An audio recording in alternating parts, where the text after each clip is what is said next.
morning, everyone, and welcome once again to our summer series on The Roy Norris Show, a series of programs that were pre-recorded before the summer with just some of the good weather we had in May and June this year, and there's no phone-in on these particular shows, but we're meeting some of the movers and shakers of Saskatoon, if you will, people who are well-known, people who have an important role in the community, some people who have just been characters for many years, and we've already heard from one or two of those in earlier programs.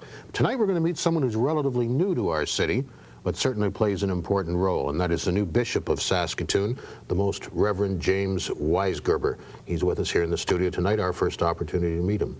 Sir, welcome. Thank you for agreeing to do this show with us. It's great to be here, Roy. Now, you were saying, what will we do for an hour? Well, what we do in this show is we try to find out all about people, and also about the job that they have, and about the church and the ongoing things. And I must tell you, I personally knew our last bishop here.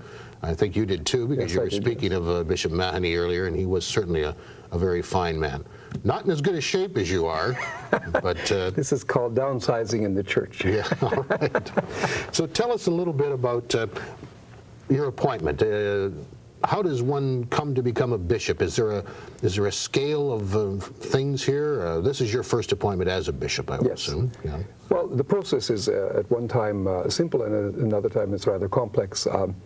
The bishops of the country have a kind of a list of priests that they consider to be capable and eligible to be appointed bishop, and when a diocese becomes vacant, as Saskatoon did with the death of Bishop Mahoney, the Apostolic Nuncio, who is the Pope's representative in Canada, conducts a very confidential but very intensive carries on a consultation with a wide variety of people, clergy, laity, bishops, and but not with the candidate. No? And this is all done under what they call a pontifical secret. People really are not allowed to speak to one another about it. So the whole thing is done kind of secretly or confidentially. So you fellows don't apply? Or we don't apply. You don't indicate a willingness to serve? No, not at all. Like well, now this comes a little later. Yeah. And actually it works fairly well, because I think people can be very frank. There's nothing going to be made public about this. So in the end, the nuncio has to prepare a dossier on 3 different people, complete dossier. And these are sent to Rome, studied by a congregation over there, and a recommendation is made to the Pope, who picks one of the 3. And the nuncio then invites the candidate whom the Pope has picked to come to his office, and he brings the question. You have been appointed, will you accept? Okay. And so you do get a question, you do get an opportunity to say yes or no, but it's usually quite a surprise for people, because most people don't gun for this job or aim for the job, precisely because there's really no way of qualifying or anything like that. Not at all. As a matter of fact, generally those who campaign for that kind of a position, well, some people say they won't get it, or they deserve it if they do. There is a whole now, as a bishop, the next step is cardinal. Well, actually, I mean, it's not a step you would hope to achieve. In terms of the orders in the church, there are really only 3, deacon, priest, and bishop. And now there's some variations within bishops. The church is organized into various regions of a number of dioceses, and one of the dioceses is called the Archdiocese, which has an archbishop. But his basic preoccupation in terms of being the archbishop is to call meetings. As a matter of fact, we had one today, and he calls the meeting and he chairs it. But he has no authority in anybody else's diocese. The Pope is basically the Bishop of Rome. That's how he gets to be the Pope. Cardinal is really an honorary title, and so they are just bishops with the title of cardinal? Yeah, exactly. Well, they could be. Generally, they're archbishops. They come from the larger dioceses within the world, and they're technically appointed as parish priests of Rome, because those were the original fellows who elected the Pope. So well, that's why they're big. They still pick the Pope, do they? Oh, they do. They do indeed. Yeah, we have one functioning one in Canada. Archbishop Turcotte of Montreal is a Canadian cardinal. Yeah, we have 3 more, but they're retired. Oh, are we have several here then, or are we supposed to have several? We generally have Toronto, Montreal, and Quebec City are usually sees where there are cardinals. But the retired Archbishop of Montreal, or of Quebec City and Toronto are still alive, and they generally don't appoint a second one until there's a vacancy. So what does retirement mean? I thought most cardinals were very very ancient, does it mean they're just not capable of work anymore? Well, Cardinal Turcotte of Montreal is 59. Yeah, but he's not the retired one. No. The Cardinal Carter is 84. He's still very bright, very sharp. His body is not functioning just says, as well I don't as want to work anymore. Well, yeah, and they retire at 75, and they can vote for a pope until 80. And after that, they can't any longer. But you know, I think they read, they do some lecturing. I know Cardinal Carter goes to Florida in the wintertime, and he goes to Europe occasionally, even though he's had a couple of strokes. Now, when they elect a pope, and this is very important in the direction of your church, obviously. Is there a lot of lobbying here? Is this the one time there's a little bit of politics gets into this thing? No, as a matter of fact, the present pope has just changed the rules on that again. Okay. They generally, it's not so much rules as it is sort of procedures. They've built a new residence for the cardinals, so they had to change some things around. But I think there are a number of times during the conclave again, which is the organization or the format in which the pope is elected, is you know, the cardinals in a sense are sequestered in the Sistine Chapel, and they can have no contact with the outside world. Although with modern technology, this is becoming increasingly more difficult to maintain. There are certain times in which they do talk with each other about the kind of person that they think should be elected as pope. And I mean, I suppose that is campaigning. And I'm sure that some people speak more forcibly in favor of some rather than another. But the last number of popes have been elected fairly quickly. You know, there's a compromise that's been reached rather quickly. Now, what did happen last time, and people have all sorts of varying opinions on the current pope, whether he's reactionary or progressive or whatever, but he is Polish. Yes. And that was a direction that's hereto unknown for the church. They've gone outside of Italy, but not to that particular part of Europe. You see, up until 1960, there were only 60 cardinals. And I imagine 40 of them were Italian. So they really had kind of the inside track, you know. And after the Pope John the 23rd, you know, enlarged the College of Cardinals, and now I think there are 180 who can vote for the Pope, and probably of the 180, there'd be probably 20 Italians. So the mix is very different now, and the possibility of other people emerging. And also the, you know, there's many cardinals now, perhaps the majority are in the third world, and they have very, very different aspirations and kind of experiences of the church than would the European cardinals. So that really changes the equation, and I think it makes for a much more exciting kind of a future. Is the Pope always a member of the College of Cardinals? Is that a rule? Well, generally, no, anybody can be elected a Pope, any Catholic male. Yeah, right. Because he has to be ordained a bishop. Yeah. And but it can be a layperson, and I don't know whether that's ever happened, but certainly non-cardinals have been elected. But generally, it is a cardinal from within the group that is elected. Okay. Now, you have been appointed, is appointed the right term? Yeah, it is. Sure. Bishop of Saskatoon. What will this mean for you? You're no longer a parish priest, obviously. No. But are you a priest of a whole area? What do you do as a bishop? Well, I'm still learning. Yeah. Good But point. I mean, there's a number of responsibilities, but I think the most important thing is to sort of encourage the people that are here. I am, in a sense, the chief preacher of the gospel within the Catholic Church. I'm the one who leads the people in prayer. Now, I mean, obviously the church existed here before I came, so in some senses my presence is symbolic. But from another point of view, in terms, again, of administration, there's a whole staff, but I'm the one who, you know, the buck stops on my desk. I have to make final decisions on a lot of things. But I mean, in terms of the community of the church, it's really a question of making sure that there's harmony, that people give each other a lot of space within the church. The wonderful thing that I find about being Catholic is there's so many different ways of being Catholic. People can go in this direction or that direction. There's lots and lots and lots of room. Now, unfortunately, many of the people in the various positions tend to want everybody to think the way they do. And a part of my job is to make sure that everybody kind of accepts everyone else. And now, obviously, too, there are some some key commitments that all of us have to make in terms of doctrine, in terms of moral teaching and things like that. I mean, there's no negotiation there. But in terms of the style of life and the style of living as a Catholic, there's lots of variety. So there's now room for the priests who like to play a guitar and spend some time, yeah. And there's where there maybe wasn't 40 years ago. Certainly they were frowned upon. Certainly not. When I was ordained, I mean, we walked, in rigid lockstep, and everybody was exactly the same. And as a matter of fact, anybody that was a bit original, I had a hard time making it through the seminary. The Church still, if there's one big point of controversy, and you mentioned that the Pope has to be a man, is the ordination of women to the clergy. Do you see that changing in the next 100 years? Well, it's hard to know.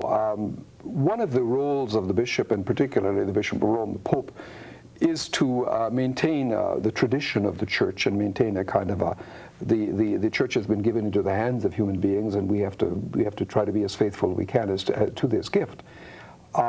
So, for instance, we have the sacraments. We have the gift of the Eucharist, and we use bread and wine, and the Church would not find itself capable or authorized to change that. Another difficulty right now, of course, is marriage, and our tradition is marriage is a sacrament, and it's a sacrament between a man and a woman. And there's pressures on from various sectors to change that now, and the Church does not feel itself authorized to do that. And it's in that same line that we have the question of the ordination of women.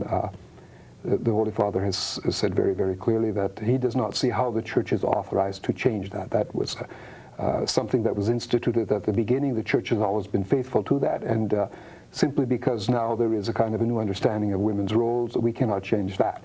He's very, very clear also, as is the whole leadership of the Church, that certain things do have to change in relationship to women. They need to be given a much more role in decision making than they've had before. Women are it's not a question of giving them a role in the Church, because women are much more active in the Church than men, and they do so much in the Church. But as you move up the hierarchical ladder, you see fewer and fewer of them, and the present Pope is really wanting to change that now. Unfortunately, the Church does not change as quickly as society does, and there's a strength in that, in the sense that there's stability, but there's a weakness in that, because you tend always to be answering yesterday's problems. Most interesting. When you were approached about this, this is a question I'm going to ask you here. We want an honest answer, and I know as a clergyman we get an honest answer. Were you really surprised, or did you have a feeling that, I've been a priest, I've served my time, I haven't made any mistakes politically? Were you really surprised when you were called for this job? I was, because in fact I have made political mistakes. And the kind of right-wing fringe of the Church has been extremely hard on me over the years. Okay. And that's usually the death knell for anybody who has any aspirations in the Church. So I was making plans to go on a sabbatical, and I had all kinds of plans for the rest of my life. The job that I had in Ottawa was finishing in July, and I was moving on beyond that. And I didn't have any notion or expectation that I would be asked to be a bishop. Okay, now we'll talk a bit about you and find out a bit about you, because people are saying, well, tell us about our bishop. We don't know him. You've never lived in Saskatoon, have you? No, I've been here often for a day, working mostly with the teachers in the Catholic school system.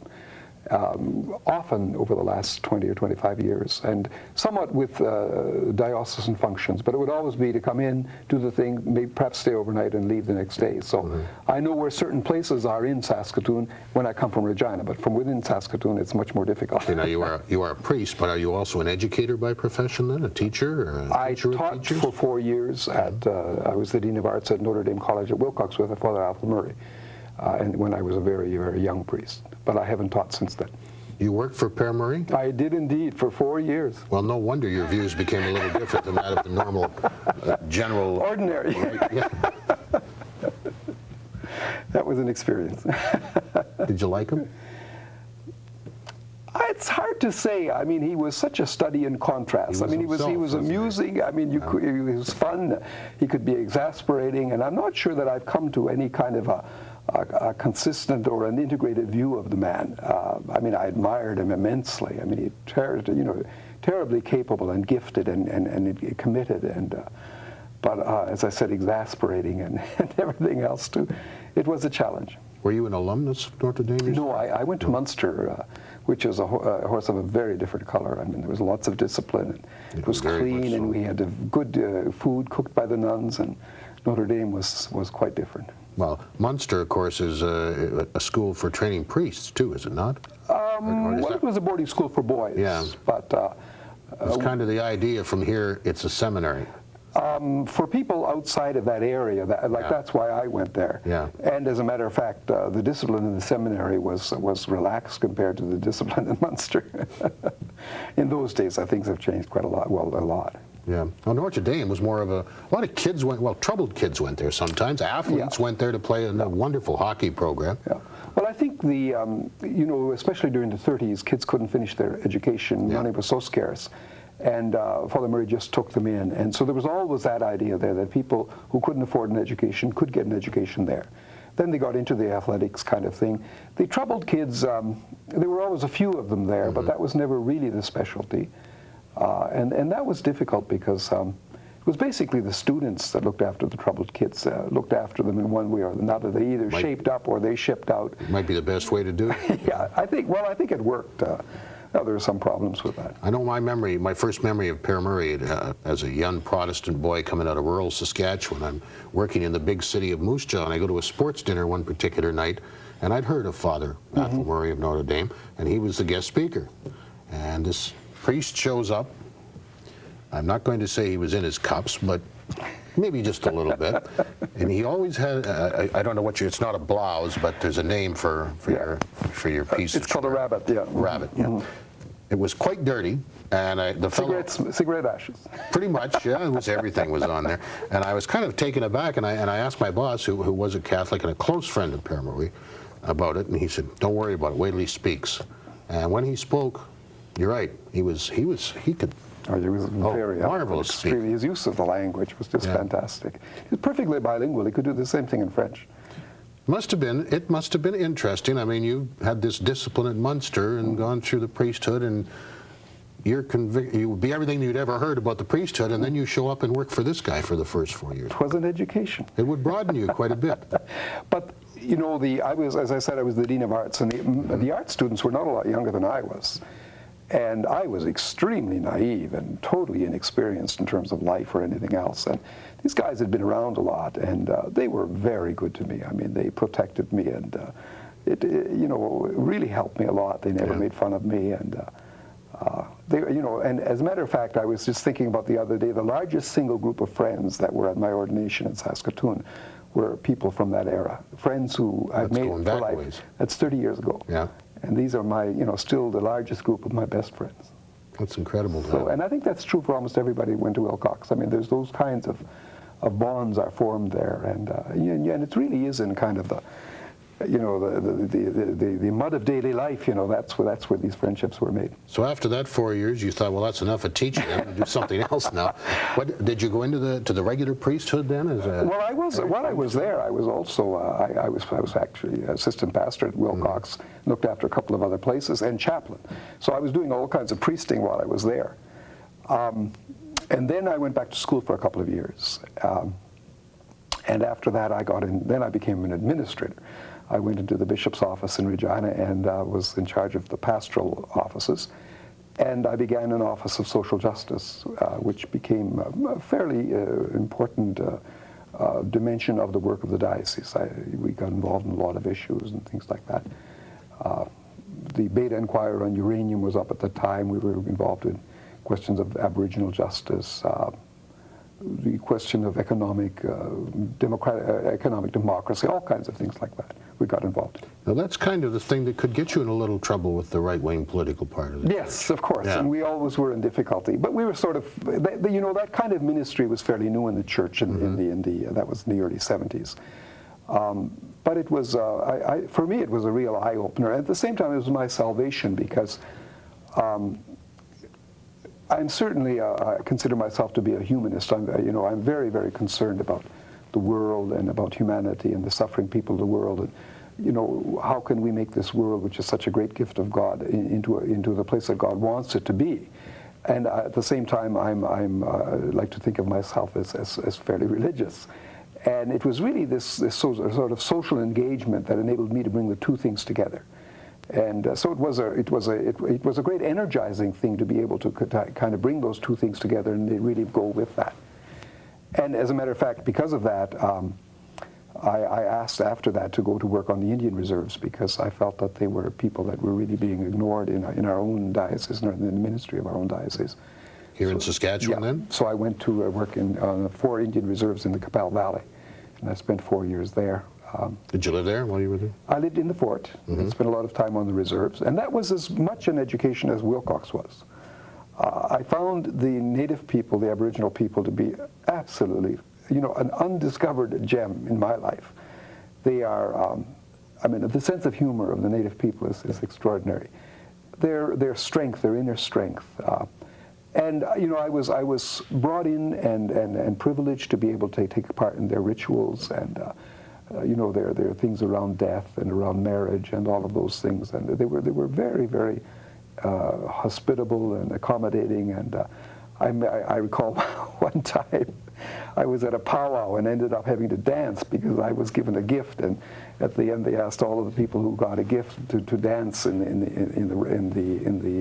after that was all over within the kind of a thing. And I had no idea how to do this kind of two-step, I was petrified and embarrassed, but I did the best I could. And I recall an old lady coming up to me the next day, and she said, "I heard you won the second prize in the dance yesterday." Did you? No. She was just being kind. So that was, again, just a wonderful, wonderful education. And once again, there was a number of the native people from the reserves up here at Saskatoon. We've maintained strong friendships, and that's sort of the same thing as Notre Dame, that when you make a friend with an Aboriginal person, it's a friend for life, and it's a friend no matter what. Working in the social justice area in Regina, you must have dealt with urban Aboriginal people to a certain extent. Different, it's not different breed, but different environment makes people different, doesn't it? Well, in the city there are Aboriginal peoples who are invisible, and they're living in where other people live and work where other people, and you never, you deal with them and live with them like everyone else. But then there are those who are unemployed and on drugs, and the people that have all of the difficulties of poverty, because that's precisely, that's where all of the difficulty comes from. And that poverty related to racism, there's that creates such a self-contempt, which leads to absolutely everything. Now it's very difficult to deal with people, at that level. It's very sad. It's very, very sad. And the only way that I think that the church or anybody in society will ever be able to help people in that is to back up a few steps and work at the conditions that lead to that. Again, I think one of the biggest problems that I think we need to face in Saskatchewan is the question of racism. The kind of barriers we put up, the judgments we make on Indian people. And it's always a case of those who are more powerful. They almost force their victims to internalize those values, and that creates a terrible, terrible conundrum for people. Do you think it's a particularly racist province? I think vis-a-vis the native people it is. Yeah. Sure. Oh, I think we're wonderful with other kinds of peoples, because they're not a threat to us. Racism is always with the large group. Yes. As it is in Los Angeles, possibly with the black, and now with the Spanish American. As your numbers increase, it's not that you like one group less than some other group. It's the group that is creating difficulty for our strategies. And I was impressed. I spent the last 6 years in Ottawa, and the whole native. There are a lot of native people. Not the same proportion in Ottawa and Toronto, but in Ontario. The whole Aboriginal question is sort of invisible again. But I was amazed in Saskatchewan. There's not too many days when there isn't something on the news about a new program or a plan or some new investment, or it's encouraging to know that there are moves being made. And I think particularly at the FSIN level and at the band level, I think very important things are taking place that give me a lot of hope. I don't think that was true 6 years ago when I left. Oh, I may have forgotten, but I don't think so. So you were there quite some considerable time then? Or? Yeah. Or you were in Regina quite some considerable time too? I was in Regina pretty much for 25 years, in or very near Regina, and then I went to the East for 6 years. What was that job all about? The bishops, we talked about what a bishop is, and there are some 60 or 70 dioceses in Canada. So there's bishops and assistant bishops. So there's about 100 of them. And they have a national organization called the Canadian Conference of Catholic Bishops. And I was the general secretary of that, sort of the CEO, and for 6 years. That's a big-time position. It was a big-time position, and a very interesting one again. And that was a term appointment? Yes, it's 3 years, yeah. 3 years, and can be renewed once. Okay. And by then, you probably know too much. And so the bishops want to run the organization and not have the bureaucracy run the organization. So we'll make him one of us now. Exactly. Yeah.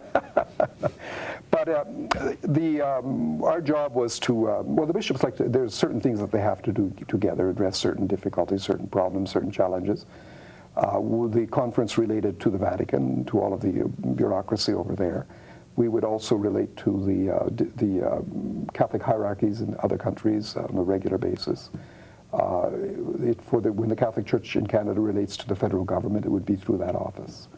So there was a lot of political stuff going on, and pastoral things, and I spent a lot of time I would go with the president or vice president, and we would spend a lot of time in Rome, and I got to know Rome and, again, the Vatican bureaucracy and the Holy Father fairly well, and I was a kind of I wouldn't say a renegade before, but I wasn't very sympathetic in my view. I had a kind of a static view of what was going on in Rome, but when you work with the people there, at least I changed my mind completely. I mean, they're people who have a big job, an important job, and a difficult job, because that is the framework for a worldwide church, and the situation in the different countries are so different.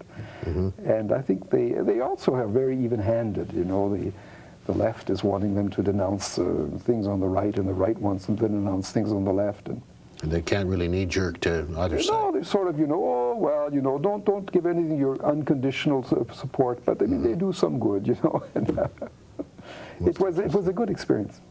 The Most Reverend Bishop James Weisgerber is our guest on the show tonight.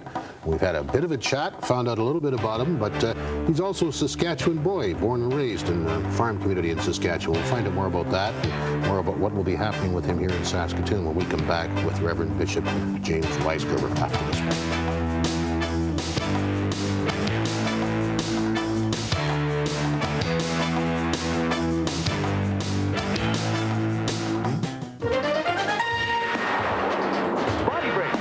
With Hal Johnson and Joanne McLeod.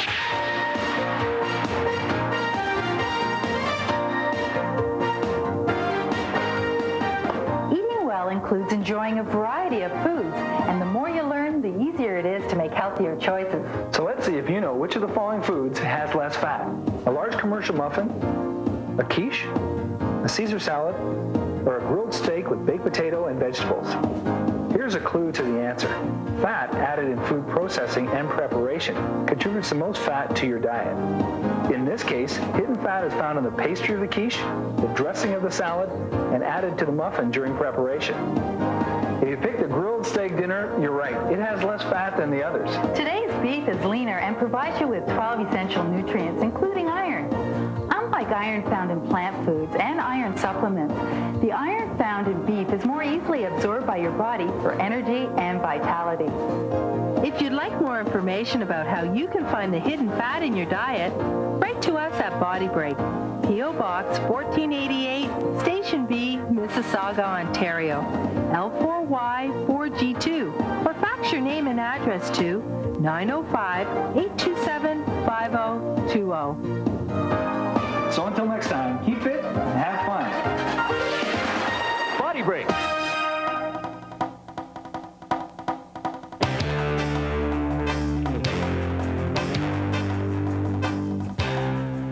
Once again, this is one of our summer Let's Meet Some of the People of Saskatoon shows, and our guest, the Most Reverend Bishop James Weisgerber, is actually relatively new to our city, not to the province. We'll talk about that again in a few moments. But first, the 6 years in Ottawa, a chance to go to Rome, a chance to meet the hierarchy of the church.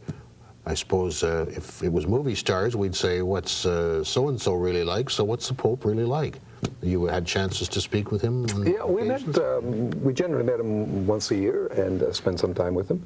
On one occasion, he invited us for dinner, and we sat in his private dining room. I guess there were 6 of us, and I always felt sorry for him because he gets up about 5:30 in the morning and he works all day, and he's got people there for breakfast, for lunch, and we were there at 7:30 in the evening for the evening meal. Isn't he about 82 years old? He's 76, I think, but he's had a hard time. I mean, he's been shot and everything else, and but he's very pleasant. He speaks French and English very, very well.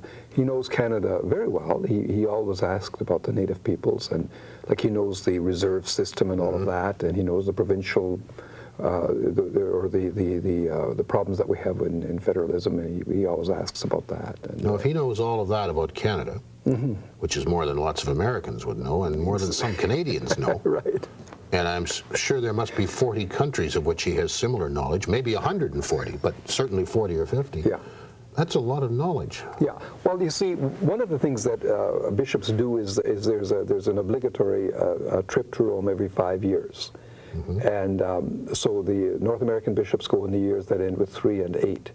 On another year, all the European bishops will be. So he meets every bishop personally, and that's about 3,000 of them, and spends usually 20 minutes privately, and then a number of other, during that time, there's another occasions in which they speak, and there's group discussions and things like that. So he's constantly being educated. Much like a presidential briefing, really, isn't it? Right, right. Yeah. And I think I will have to go in 2 years, and to prepare for that, there's a kind of a report that has to be done and sent in beforehand, and all the different departments go over it, and then they brief him before you come, so that when you do come, he's ready, you see.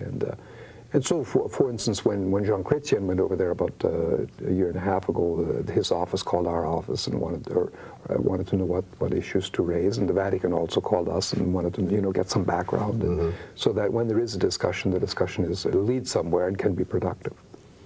I still can't believe with this background that you were really surprised when you get called to be a bishop, but maybe not Saskatoon. You really didn't have a Saskatoon background, I guess. Not at all. Yeah. No, and I find if Regina had been open, it was open 6 months ago. Was it? Yes. And you didn't get it? No, I sure didn't, and I would have been very, very uncomfortable there because I know everybody. They know me. I know their weaknesses. They know mine. Okay. And people, I think, would have always had to kind of remember, that I was the bishop and try to pretend that I was the bishop. Whereas I come into Saskatoon, I really don't know very many people, and most people don't know me. And so they know me as the bishop, and it's a lot easier on everybody. Is that normal, that you would be appointed out of the area where you have served the most? Yes, it's again, it depends. In larger dioceses like Toronto or Montreal, where there are 1,000 priests, well, it's not really the same thing because you wouldn't really know people, or they wouldn't know you. I mean, it's such a much bigger thing. So there, very often they do take people from within, because the other thing then is it takes a long time to get to know a large place like that. But in a smaller diocese like Saskatoon and Regina, Now, interestingly, I am the 3rd Saskatchewan-born Bishop of Saskatoon, and there's 6 dioceses in Saskatoon, and no other one has ever had a Saskatchewan-born bishop. Really? Well, Bishop Matty is Saskatchewan. Yes, and his predecessor, Bishop Klein, was also born in Saskatchewan. And you were born at Vibank, you were telling us before. Now, where is Vibank? I know it's a little town somewhere down south. It's a little town of about 400 people, about 30 miles southeast of Regina. Southeast, so down the south of Fort Qu'Appelle? It's south. It's south of the #1 highway. All right. Well, tell us about life in Vibank. Are you a farm child? Or? No, my father was a school teacher. Okay. My father taught school for 41 years. He taught up in this area. He taught in Tramping Lake before he was married. And we moved, my mother and father were both from Vibank, grew up there, as did my grandparents. And when I was born, we moved to Richmond for 6 years. It was during the 30s, and the life of a teacher was not easy. And my father got a job in Richmond. We moved there for 6 years, and then moved back to Vibank, where he taught for the last 25 years. Richmond, British Columbia? No, it's in Saskatchewan. It's really? I've never heard of it. Next to Fox Valley. Okay, I know where that is. Close to the Alberta border. Yeah. And So we lived there for 6 years. So most of my life and the life of my family, and when my grandfather, my dad's father, arrived here in 1885. I think he was the first of my grandparents, and then my dad's mother, with her parents, came over a little later. Because I know my grandparents were married in Regina in 1892. And when you mentioned coming so early, this is where I got the impression of a farm background. Well, they were farmers. And they would have been, I'm yeah, they sure, would have been, yeah. But they had large families, and my father had came from a family of 14. So there wasn't room on the farm for everyone, so he became a teacher. Where did they settle, the original settlers? Where was their homestead? It was all Vibank. Was that Vibank? Yes. So that was home. That was, and my mother's family, my mother is a Huck. That's another name that's associated with Vibank. I remember Fran Huck, very good hockey player, a relative. CEO, yes, Yeah. it's the same family. And his father and my mother were first cousins. So my mother's father was a merchant. He had a store in the town and the post office, and they weren't farmers. And so we lived there all the time, and it was very small. The church was dominant. It was very German, very Catholic. And I grew up in that kind of isolated environment. It was a very intense environment, and very religiously intense. Now, I think most of the German immigrants in Saskatchewan had come here after the First World War and after all the upheaval, and some even before it or during it. Large communities around places like Cudworth and Humboldt. But this is an earlier group. Was this a large immigration of German people? The largest number of German people, and I think they're probably the largest ethnic group in Saskatchewan, certainly if they're not the largest, they're very close. And most of these people, a great number of these people, left Germany in the 18th century and went to the Ukraine, which is Russia at the time. Catherine the Great and her son brought them over to kind of create a buffer against the Tartars and the Turks and people like that. And they lived there for between 75 and 85 years. And then things became difficult. And then they came to Canada in a couple of waves. And my grandparents were in the first wave, but they were still coming in the 1920s. The group around Humboldt was a little different because they came directly from Germany into the United States. They lived there for a number of years, and then they came, in 1903, I think, they came to Saskatchewan. So many of your people actually lived in the Ukraine for they did, 60, 70 years. Yes, yeah. In between. Yeah. Well, can't be perfect when your immigration moves every time. Area of Well, great interestingly, turmoil. they lived close to the Black Sea, and when my great-grandfather discovered that things were turning bad on them because the Russians began to withdraw some of the privilege they had given them in terms of language and religion and things like that, they knew they had to move.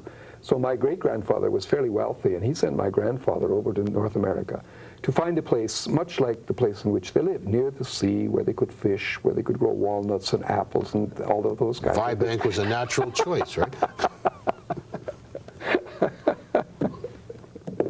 Did he really come and pick Vibank?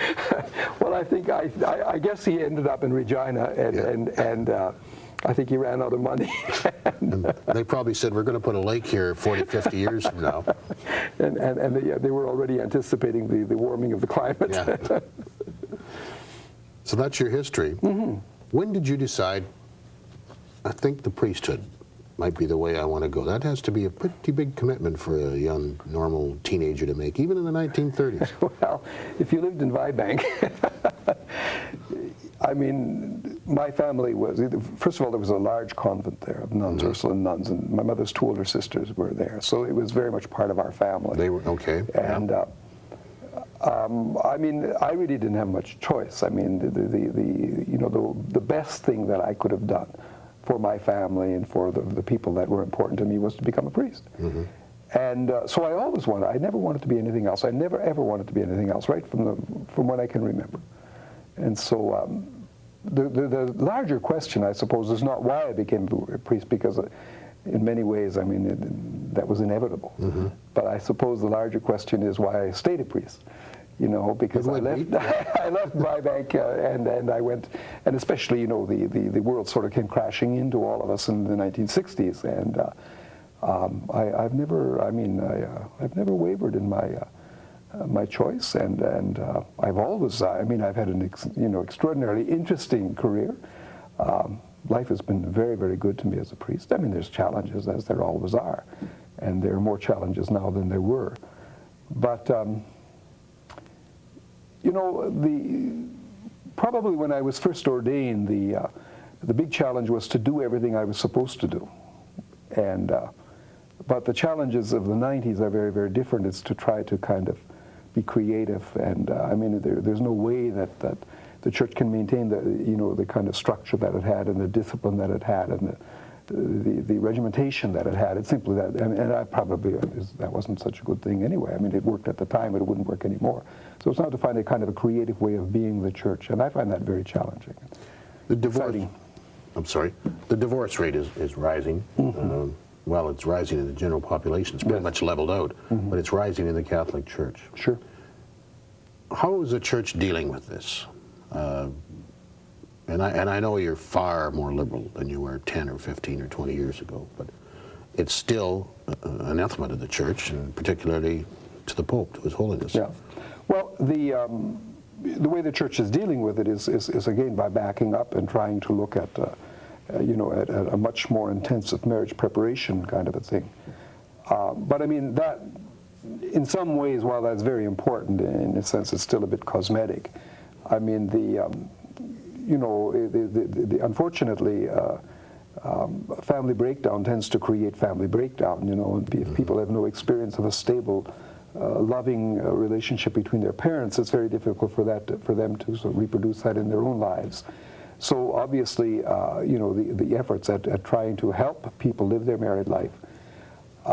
Unfortunately, in so many instances, people come for help when it's too late. Yeah. And, to go for counseling is always seen as a kind of a sign of failure. Now, I mean, if you want to learn to play golf or you want to ski, I mean, you take lessons. And, when it doesn't work very well, you ask somebody and they come and help you, And, but in the most important parts of our lives, we seem to be embarrassed to do that. We see that as a failure. I was talking with some good friends the other day, bright people. They've been married 4 or 5 years, and they have 2 or 3 areas where they are struggling. And they have decided that they need somebody from the outside to help them deal with that. And I thought, how intelligent, but how rare that is, because people we always want to pretend on the outside that things are just fine. So that's a difficulty.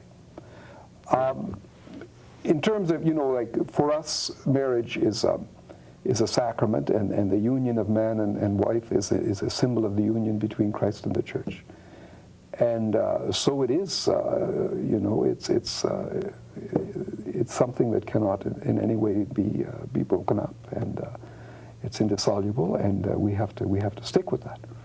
And it's certainly not easy in a culture that finds commitment difficult, and especially commitment for life difficult. Will you, as a bishop, consider, or is it something even within your authority, to look at more marriage preparation? Making it totally compulsory. It is already. Yeah, I thought it was, actually.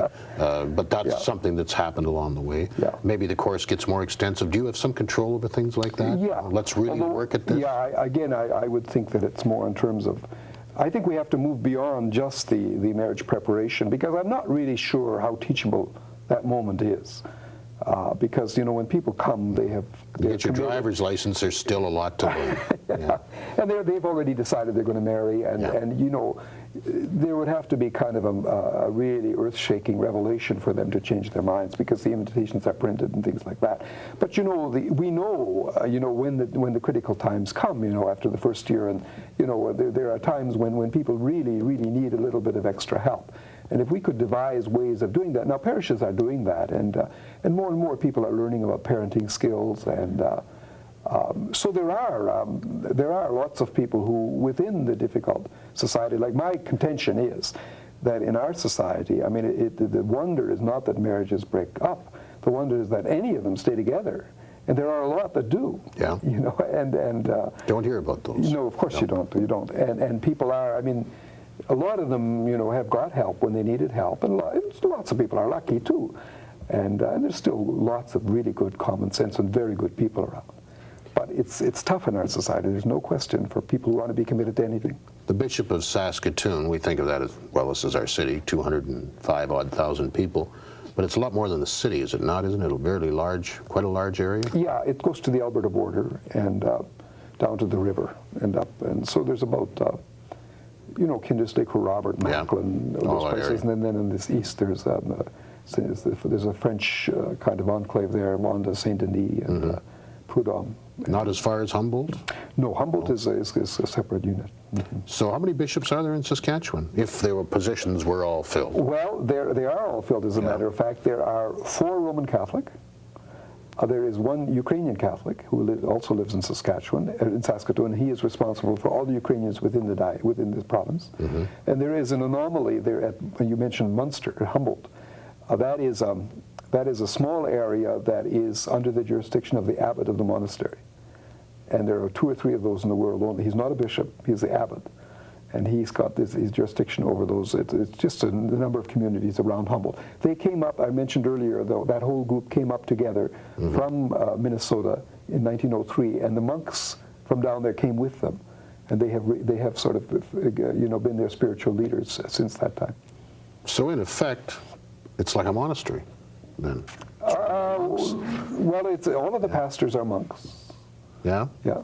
And so it's an extension, to some extent, extension of the monastery. I mean, in terms of the church, the spiritual part of it. I mean, people live their own lives like everywhere else. But so that's an anomalous situation. That's interesting. And that's just Humboldt, Munster, a couple little towns. Yeah. Cutworth, Watson, so it goes that far. Over to Lake Lenore? Lake Lenore, yeah. About 10 communities. Didn't know that. And there are 4 other dioceses. Is Prince Albert then Prince one? Albert, Regina, Saskatoon, and Gravelbourg, which is having a lot of difficulty because that's really where the population has been disseminated. I mean, it's the whole area. It's the whole southwest corner of the province, and that's the communities have just dissolved. They've just disappeared. So that's a very difficult place to be right now, as far as the church is concerned. As a bishop, now I know you said you're just learning the job, but what does your day involve? Is there a lot of PR work, fence mending, dealing with unhappy priests, or? Not so far. Well, one of the things I do is I administer the sacrament of confirmation. And I've been going around to the parishes. I think I've gone to 12 or 13 places already, Unity and Eston and a number of places within the city. And, that's a long evening first of all, I confirm the kids, usually the grade 6s. There's 10 or someplace there's 80. And then do them all? And then I meet the families, and so it's it's a 3 or 4 hour evening. I've been doing a lot of that. The other thing is different groups, different organizations, movements, and things like that are all coming to talk to me, and the whole question of health care, question of schools. I've got to get up to speed on all of those things. I have a kind of a general idea, or a kind of more sort of a theoretical idea of all of these things, but I mean, you put real faces and names and concrete circumstances on things. I mean, I have to have face-to-face contact with people. So I've been meeting a lot of people. Knights of Columbus? Oh, indeed. I had to become a knight. I wasn't a knight. Okay. So I'm already a knight, first degree. I didn't know that the priests became members of the Knights. Yeah, I thought it was a lay organization. Well, it's not. Well, the priests it's run by the lay people. Oh, very much so. And priests are kind of an allied role within it, and it's sort of an honorary thing. Now, and you mentioned deacons. This, again, is something I, in my old Protestant ignorance, did not know about your church. I thought it was the Mormons who had deacons. Deacons in a Mormon church can preach. Yeah. Can they in the Catholic Church? Yes. Yeah? Now, that was a kind of an order that fell into disuse, and it was reintroduced by the Second Vatican Council in the early 60s, the possibility of married men being ordained deacons. The West, specifically Saskatchewan, has never moved in that direction because the bishops determined that it might be just another level of clericalism, and almost anything that deacons can do, the laity can do. So there have been a lot of efforts in training laity, and that's been very, very fruitful. So we've never got into the question of ordaining married men as deacons. But while I was in Ottawa, I worked in a course. I taught married men who were being ordained deacons. And they preach and they preside at baptisms and funerals and do all those kinds of things. And we may do that here eventually sometime too. And that is the decision of the local bishops. But the bishops, of course, like I would never make that kind of a decision without consulting widely within the diocese. And I think that probably the diocese wouldn't want that kind of thing. Is part of the reason that's happened a shortage of priests? Is that why the change came in the 60s? No. It was a kind of a desire to to mirror or to manifest this is an integral part of our system, and it's of restoring that whole order. And eventually we may get there too, but doesn't seem to be the right time. Not in Saskatoon. Not in Saskatoon. Would we be considered a fairly conservative part of the church? The province of Saskatchewan, for example. No, not at all. No? Not at all. No, Ontario.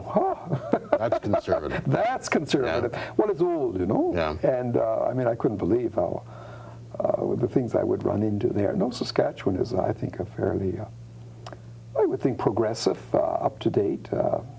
I've been amazed in the diocese here. You know, I've gone around and celebrated the liturgies in the various churches, and I mean, to see the people involved and the quality. Lots of people saw the ordination, my ordination as a bishop on cable TV, and I mean, it was extraordinarily wonderful. And there were some 40 bishops there from across the country, and so many of them said not only that night in the euphoria of the event, but afterwards, you know, a week or so later, I'd get a call, and they tell me that it was the nicest thing they were ever at. I mean, you know, the music was wonderful, the organization was wonderful, and it's such a testimony to the, you know, and everybody felt it made sense, you know. And now that's a church that's alive. So I mean, I enjoyed it more watching it on TV than I did the actual event, because Well, you'd be a little nervous. It's like your wedding. It's nice to watch the videotape. Right. Oh, well, that's an experience I guess you'll never have.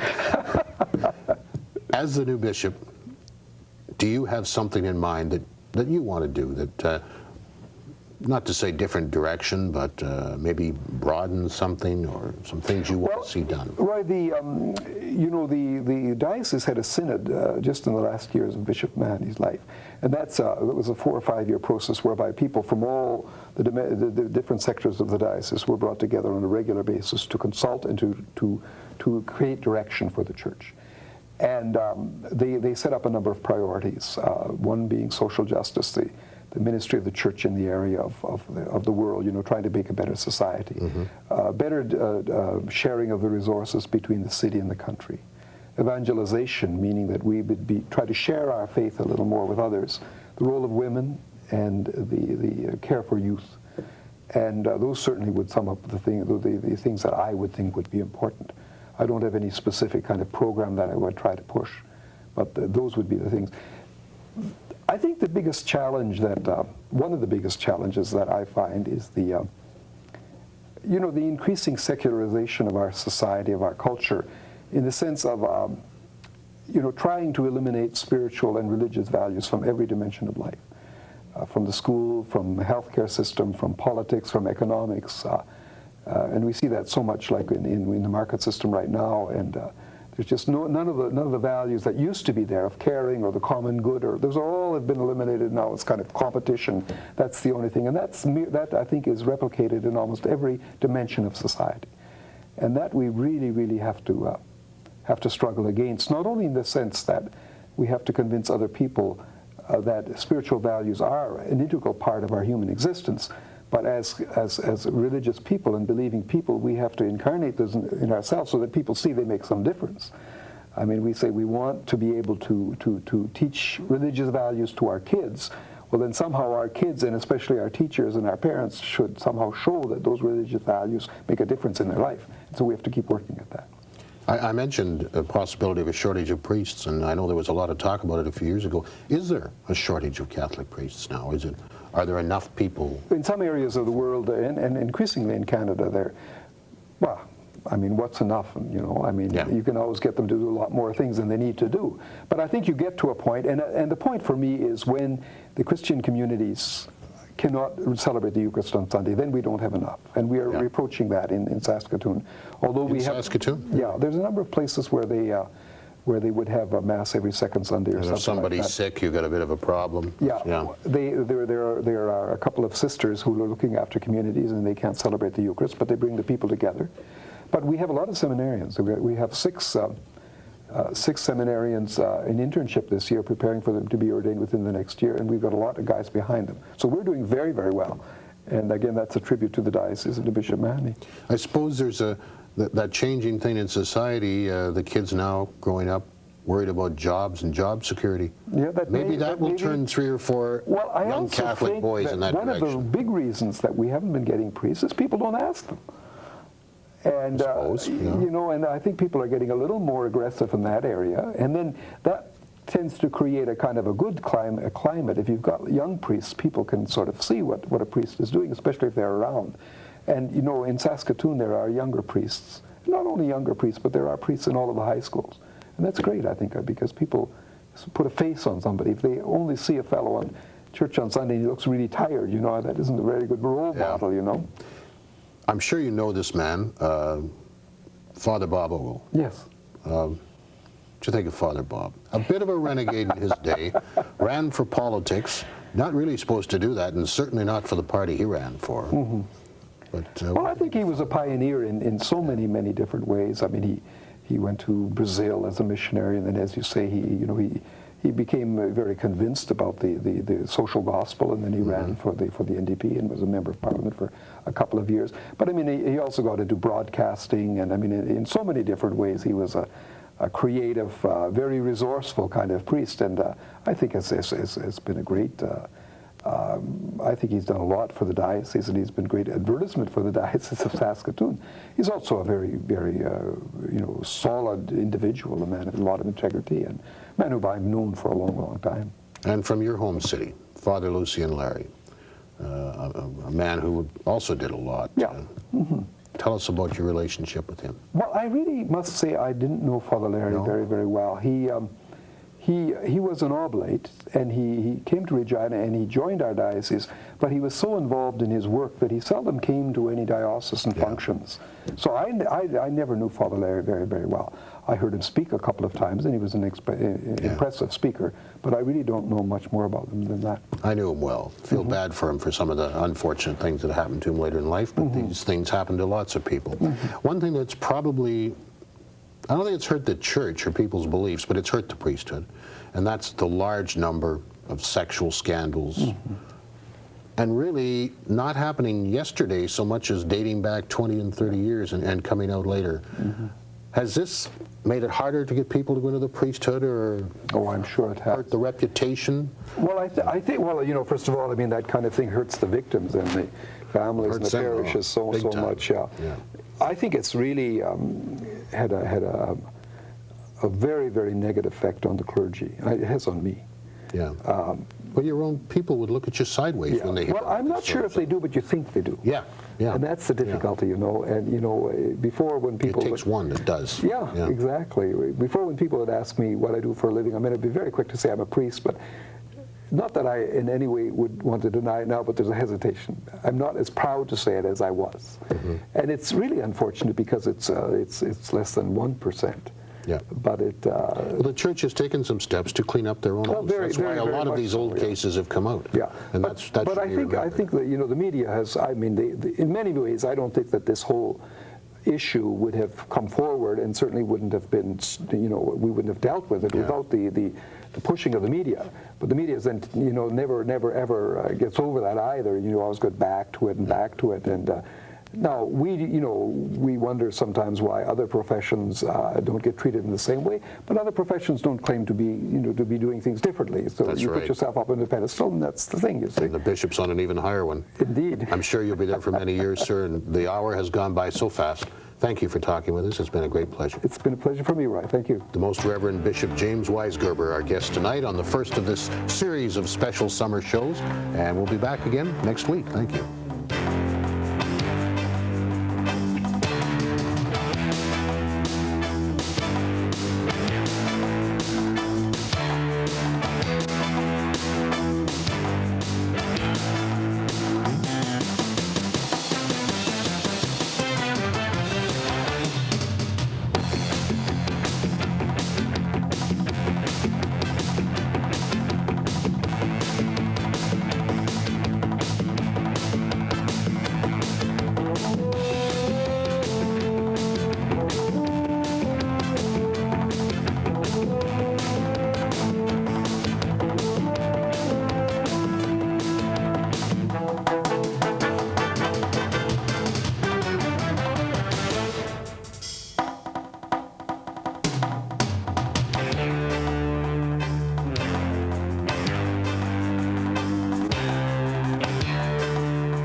If you have any concerns or questions about any programming here on Shaw Cable 10, please call our viewer response line. The viewer response line is open during programming hours at 665-6610.